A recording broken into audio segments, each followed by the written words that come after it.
You're listening to the Love Your Neighbor podcast.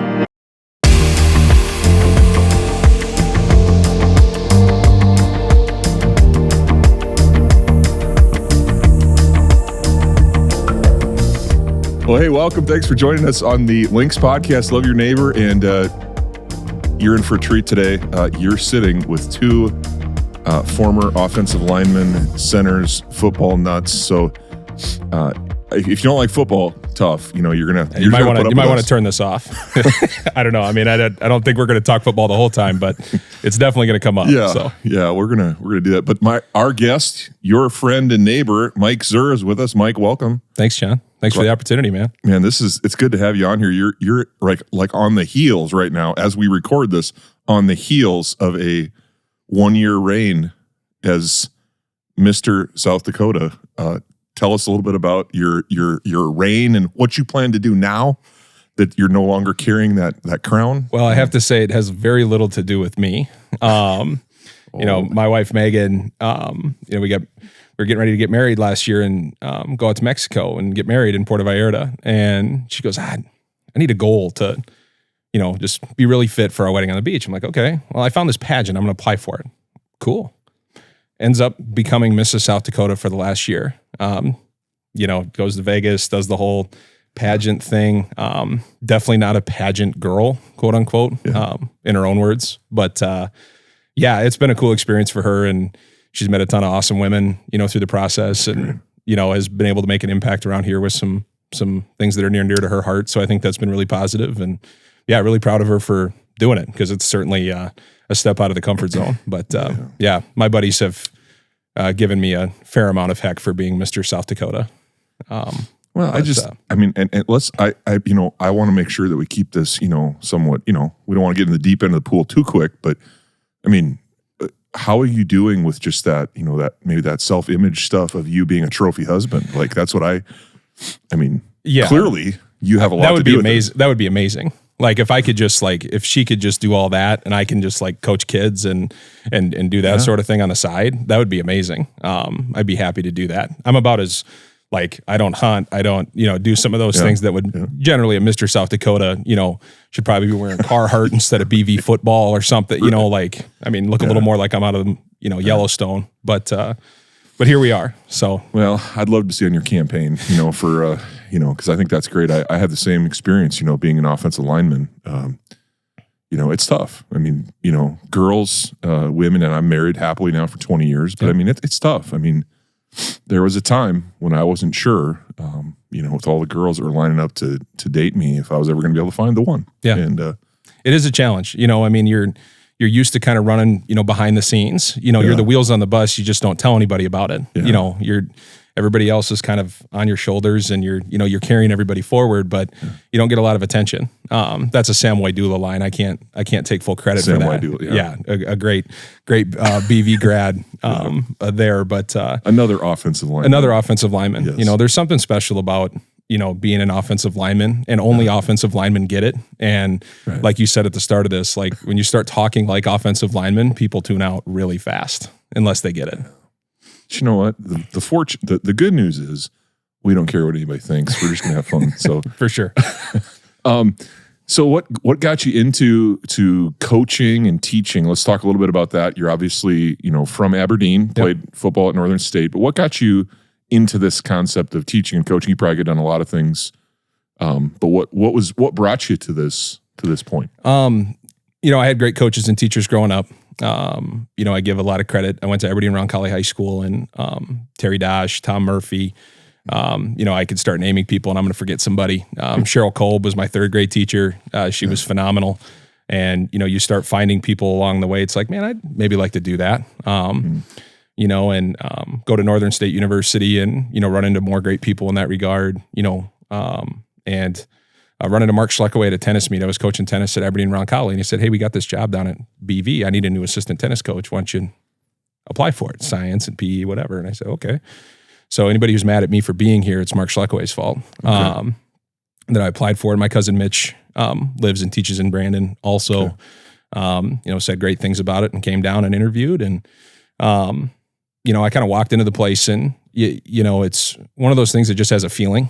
You know, I think that gets to the community piece and a lot of that stuff. And I walked in and sat down to, you know, Nancy Brown and Raylyn Whitelock were sitting right there. I had no idea who the ladies were, and they were super friendly. And this place just felt different. And you know, had a couple opportunities to stay closer to home in Aberdeen, and it's like, if they offer it, I'm gonna take it.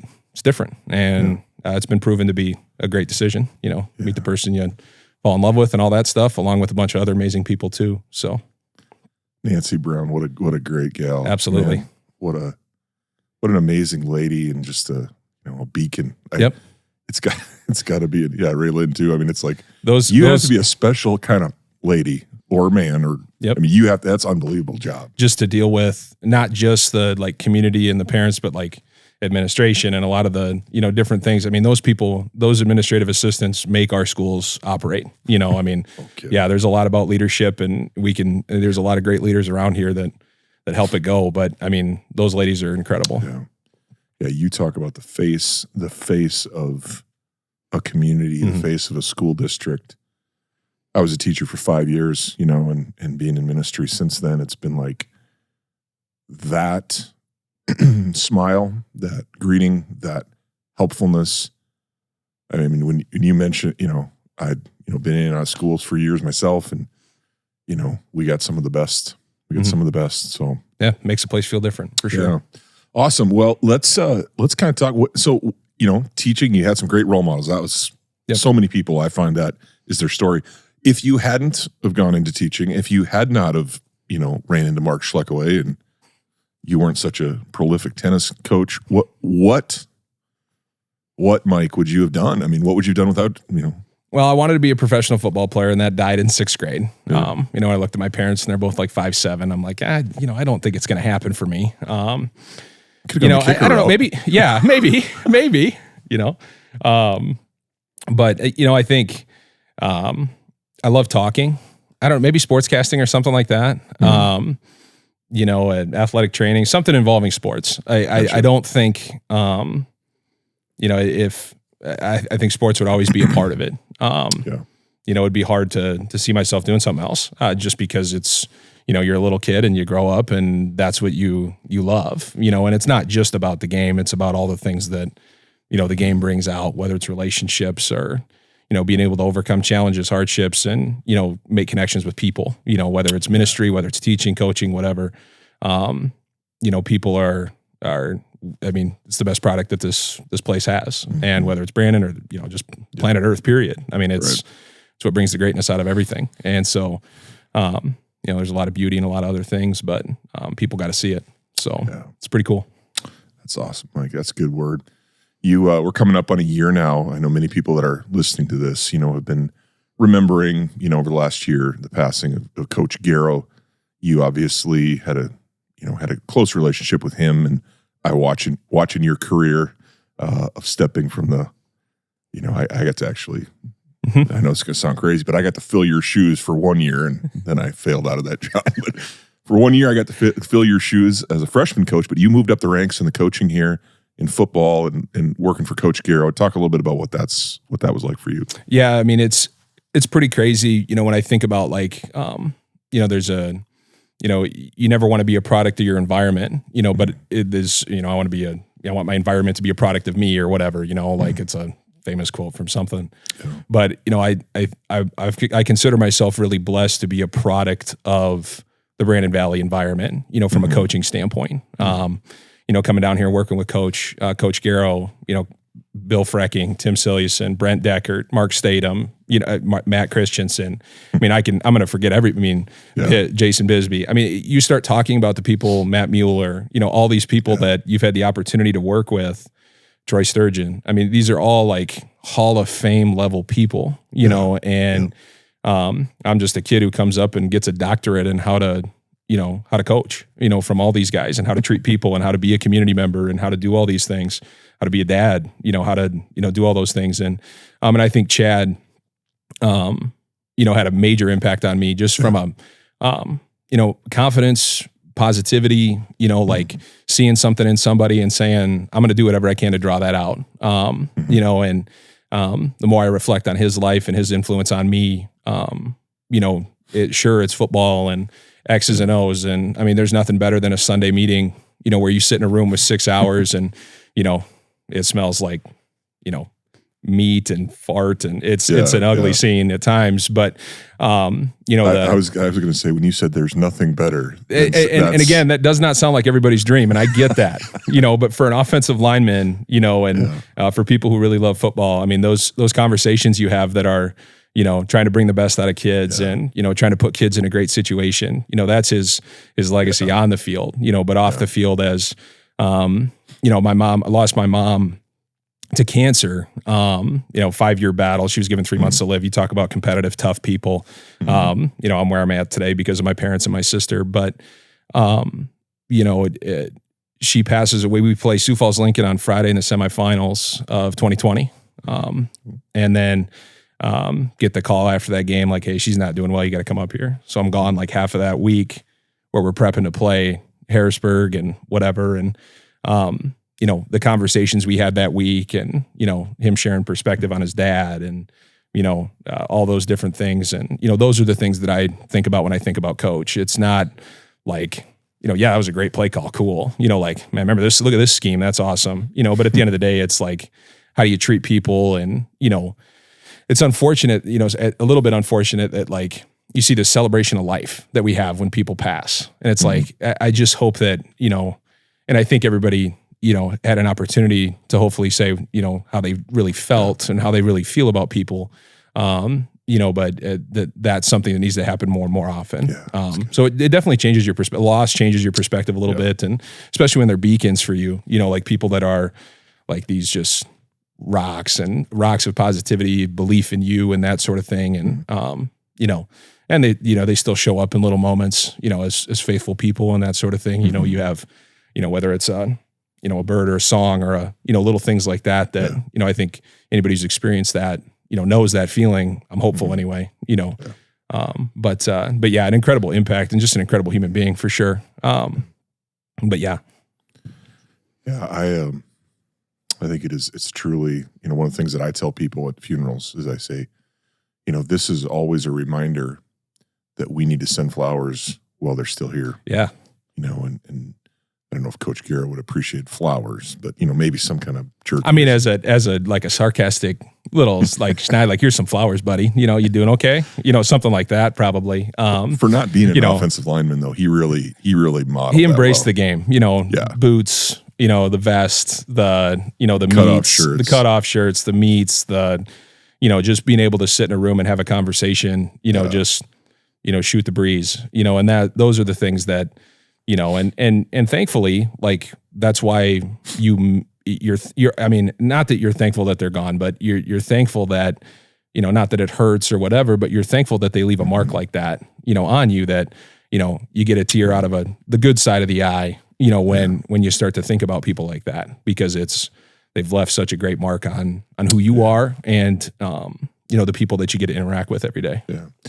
I think about Melissa, as watching this, and my heart, goes out to her, and it's so cool to see now her son on the staff. Yep. And, in the last year of her life, what she's gone through, but to see that, legacy being passed on is such a cool thing. Yep.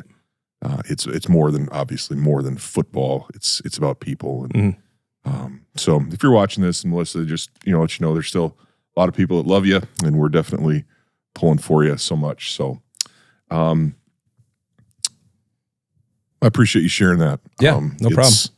It's not often, I have a son that plays high school football, and as we're talking about, coaching and, being an athlete, one of the things that I value most about Brandon is the fact that the people aren't just coaching a sport, they're coaching kids and they're coaching athletes that, really it's just a small step in the journey that you get to play a part, but you have such a profound impact. What have been some of the stories, the comeback stories for you? Like, I remember when I coached that kid, or I saw that kid for the first time, and then now they're doing something. Do you have any stories like, or you probably have too many to share? Well, I mean, this is my 11th year here, and I remember very vividly. I walked into Brandon Valley Middle School. It was like August 1st. They said I could get in August 1st. I'm coming down August 1st. Great, awesome. And I meet a couple different people. Dan Ponch was the first principal there. He was there for a million years. And just an awesome, a great leader and in his own way, in his own right. He walks me down and introduces me to Nick Skibstead and Brady Olson, two of the most positive people that you could ever meet. Highly skilled teachers. And then I walk in the gym and Coach Deckert's sitting there. And the two kids, the first two kids that I meet from Brandon Valley are Adam Bauer and Chase Marceau, because they're in there shooting with Coach Deckert. And you talk about kids that are very representative of like, what is a lynx? What is that? Like how to define that? And then you get to meet Matt Vandenberg and, all the, Joe Sandoval, all these kids that you're going to coach and you're only like 4 years older than them, 5 years older than them. And Adam gone far too soon. But you talk about kids that, make a difference, not just in the community, but in the people that they, those two are forever examples of me of like, what is a Lynx athlete supposed to look like? And what are they supposed to stand for? Toughness, team togetherness, and they developed over time and had challenges that they had to deal with and, eventually come out, intelligent, Chase, whatever. You're if somebody has to open me up, let it be Chase Marceau, someday, whatever. You talk about, and that's not just them. You talk about, kids throughout, some of them coming back. You get to interact again with like Krista Bickley, Danica Kocher becoming a teacher here again. These unbelievable young women. I've had the opportunity to coach as a basketball coach too. And it's just, that's what makes this community what it is. It's the products it's the people that are here. And our greatest asset, those kids, being at the center of the community with the high school where it is, being at the center of the community when it comes to activities, and the amount that's poured into the young people in our community is what truly makes it special. And it's very humbling to be a very small part of that. And we screw stuff up when it comes to X's and O's, and I'm sure I should have called a timeout here, or we should have called this play on the goal line instead of this one. But now when you get those mistakes, the beautiful thing now is you can just pass them off on MC. Yeah. See, that's the beautiful part of being a coordinator. Yeah, right. God dang, head coach wanted me to do this. No, just lay it on his lap. He's got big, broad shoulders. He does. We share that. And he'll be the good one. He'll be the good one to explain it. Yeah. See? In many words that some people may not. I don't know if I could understand it. It just the linguist that he is. It's something special. I love talking to Matt, and every time we talk, I'm just amazed. I'm like, dude, you truly are an amazing football unicorn. Mm-hmm. You're just a football guy, and you're the English guy, all in one. Dude, you're just a beautiful unicorn. And you see it come out in the passion that he has for, whether it's for history, whether it's for our Hall of Fame, all of those different things. Being able to, we can't write. We're not going to write write-ups for historical items that are happening in our school, but he does that, and then, can sit there and scream at a linebacker for how to blitz. It's a really cool thing. And again, you go back to being able to learn from people like that is really cool. Yeah, we are a strange menagerie of human beings, aren't we? It's something else, man. Well, hey, I just want to kind of, as we wrap up, I appreciate you being here, Mike. This has been great, and I know this, your reign now has somewhat come to an end as Mr. South Dakota. But we're going to definitely have you back on. Hopefully, maybe we can have your wife back on. We can talk about that. She would love to do that. Good. That'd be great. But let's just a couple quick hitters. So, okay, it is a 7:15 in the morning. You're on your way to school. You got the backpack. Are you going for coffee? Or are you going for energy drink? Straight black coffee. Straight black. Yeah, dark black coffee. Yep. Are you a drip guy or are you a snob guy? Do you have to go through Scooters and get the? I definitely don't have to go through Scooters, but I like good coffee. Folgers at home is great, but whether it's locally here, Dunn Brothers, Kingbird, Scooters, whatever. It's whatever's good. Caffeine is, way to pump all the sponsors. It is. We're just, we're local business. Links Way, we're here to do that. That's right. But no, good. They're, coffee for sure. No question. My students would tell you the same thing. Yeah. Good. Well, that's good. I know why I like you. Yeah. Not this energy drink stuff. No. Although I do see, I could set my watch by Coach Silliuson being in Casey's in the morning. Yep. I do. Can I get a do? It's fountain pop. You can't beat it for that guy. That's what it is. What do you think his secret is to the Diet Mountain Dew, teaching elementary school, and having the beach bod that he has? I mean, how does he do it? He never stops moving. It never stops moving. He cannot sit.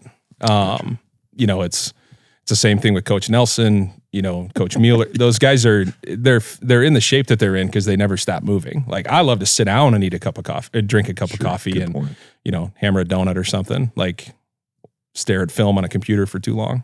But those guys never stop moving. Gotcha. Okay. Well, I think we should take note of that. I mean, I know it's a 20-25 minute podcast, but coffee, donuts. Yeah. We're going to do it next time. All right, Mike, thank you so much for being here, and like and share this episode.